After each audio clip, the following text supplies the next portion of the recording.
Quero dizer que, sem dúvida alguma, como já foi destacado aqui, não me lembro se foi o Flávio ou foi o Gabriel, que disse que a intervenção é uma janela de oportunidade. Eu quero lembrar que a intervenção dura até 31 de dezembro de 2018, mas depois de 31 de dezembro, o Código Penal continua em vigor, o mesmo Código Penal, a mesma lei de execução penal, que diz que o sujeito só precisa cumprir 1/6 da pena em regime fechado e depois pode voltar às ruas. Tudo isso, se nada for feito, vai continuar após o final da intervenção. Quando a gente fala em lei, evidentemente a lei não cai do céu, a lei é produto de uma cultura, a lei é produto de ideias. Ideias têm consequências e ideias equivocadas têm consequências trágicas. E a nossa lei penal é uma sequência de equívocos trágicos decorrente de ideias erradas, contaminadas por ideologia. Nós, membros do Ministério Público, juízes, que atuamos na área criminal há bastante tempo, a nós nos causam espanto algumas declarações feitas por sociólogos, antropólogos e outros acadêmicos que se apresentam como especialistas em matéria de criminalidade e segurança pública e que fazem frequentemente referência a um suposto encarceramento excessivo, um suposto excesso de prisões por pequenos delitos, prisões preventivas supostamente desnecessárias, suposta não aplicação de penas alternativas, tudo isso geralmente com base em pesquisas que por alguma misteriosa razão nunca são mostradas. A experiência da esmagadora maioria desses acadêmicos em termos de atuação profissional na polícia, na justiça ou no sistema penitenciário é nenhuma. No Rio de Janeiro, por exemplo, há pouco tempo nós tivemos uma socióloga que declarou que o nosso sistema penitenciário seria um funil. Foi a imagem que ela usou. Um funil por cuja larga boca entrariam presos em excesso. E um funil do qual poucos teriam oportunidade de sair, senão após, aspas, um longo tempo de cumprimento da pena. Na ocasião, essa tese foi também sustentada por 2 professores universitários. Aliás, curiosamente, os 2 eram filiados ao mesmo partido ao qual a socióloga é filiada. E eles também deram entrevista na mesma emissora, disseram, criticaram o encarceramento excessivo. Um deles declarou assim: a raiz do problema das prisões no Brasil é o encarceramento em massa. Somos um dos países que mais prendem e a taxa só cresce. Na verdade, nós somos um dos países que mais matam e a taxa só cresce. Foram registrados 356.841 assaltos, que é como as pessoas se referem normalmente ao roubo. 356 mil e quebrados. A polícia identificou os assaltantes, desses 356 mil casos, a polícia identificou o assaltante em 6.670. 6 mil em 356 mil. Isso dá menos de 2% de apuração.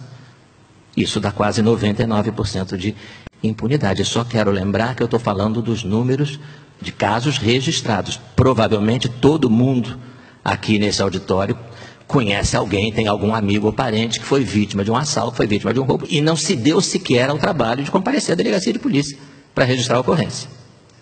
Mas 2 registrados, o índice de apuração é de ali entre 1,5% e 2% só no estado do Rio de Janeiro. É esse o funil por cuja boca entram presos em excesso? Quer dizer que essa socióloga acha que um índice de 2% de punição é excessivo. Ela gostaria que fosse, sei lá, 0,5%? Ou será que ela gostaria que o roubo fosse descriminalizado, como forma de justiça social? O nome disso, meus amigos, não é encarceramento em massa, o nome disso é impunidade em massa. O Brasil não prende demais. Ao contrário, prende muito menos do que deveria. Existem na legislação penal brasileira 1.050 crimes. Se você somar Código Penal com os crimes ambientais, com os crimes previstos no Código de Defesa, enfim, todas as leis penais somadas vão resultar num total de 1.050 crimes. Desses 1.050 crimes, em quantos a lei obriga o juiz a impor uma pena de prisão em regime fechado? 28. Dá 2,67% do total. Ninguém está negando o problema da superpopulação carcerária, esse problema é inegável. Só que ele decorre da falta de vagas, e essa falta de vagas decorre da omissão do poder público na construção de novos estabelecimentos prisionais, e não do excesso de prisões. Uma outra coisa que eu gostaria de destacar, que é uma outra mistificação, né, que o Roberto já abordou em parte: 40% dos presos no Brasil estão aguardando julgamento. Esse índice não tem nada de excepcional, ele é o mesmo índice de países horrivelmente opressores e violadores dos direitos humanos, como o Reino da Holanda, por exemplo, né? A Suíça, né? A Itália, que é aquela ditadura monstruosa. Só que é mais do que isso, né? A enganação, a mistificação vai um pouco além disso. Por quê?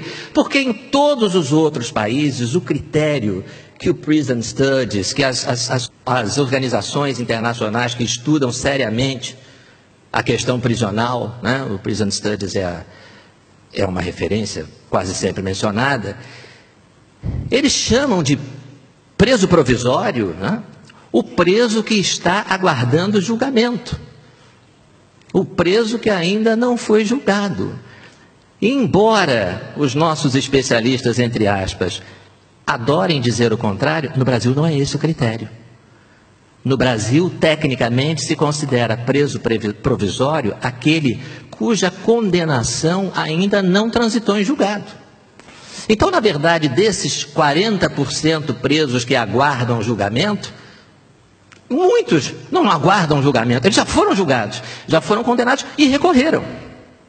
Porque a nossa lei processual permite isso. O sujeito recorre da decisão que o condenou. E aí vem uma nova decisão em segunda instância, que confirma a decisão de primeira instância. E aí ele recorre da decisão que negou o recurso.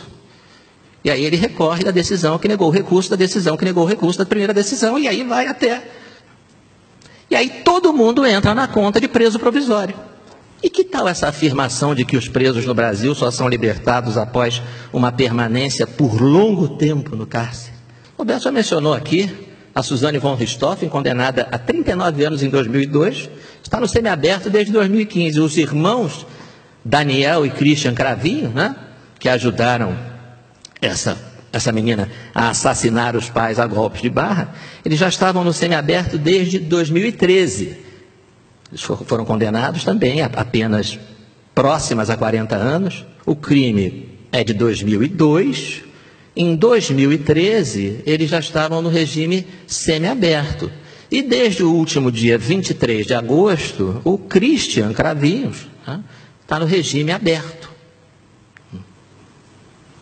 Já não precisa mais daquele incômodo de ter que voltar para a prisão à noite para dormir, que é uma coisa muito chata, né? No semiaberto ele tem esse aborrecimento, de dia ele faz o que quiser, mas de noite ele tem que voltar para dormir na prisão. Então já disseram para o Christian, não precisa nem voltar para dormir, né? Então está no regime aberto desde agosto do ano passado. Essa é a mesma lei, né, que já devolveu às ruas os assassinos do João Hélio, né, menino de 6 anos de idade, arrastado pelas ruas do Rio de Janeiro, preso pelo cinto de segurança ao carro que os assaltantes haviam acabado de roubar da mãe dele. Isso foi em 2007. Os 4 assassinos do João Hélio foram condenados a 40 anos de prisão em 2007. Estão na rua desde 2015. Essa postura, essas ideias lenientes, tolerantes com os criminosos, são fruto de uma visão distorcida e altamente contaminada, nós sabemos disso, por um viés ideológico muito nítido, que enxerga no criminoso uma vítima da sociedade opressora e que enxerga em nós, que somos as verdadeiras vítimas, os culpados. Crime é escolha. A opção pelo crime é uma questão moral. A imensa maioria da população brasileira escolheu trabalhar honestamente.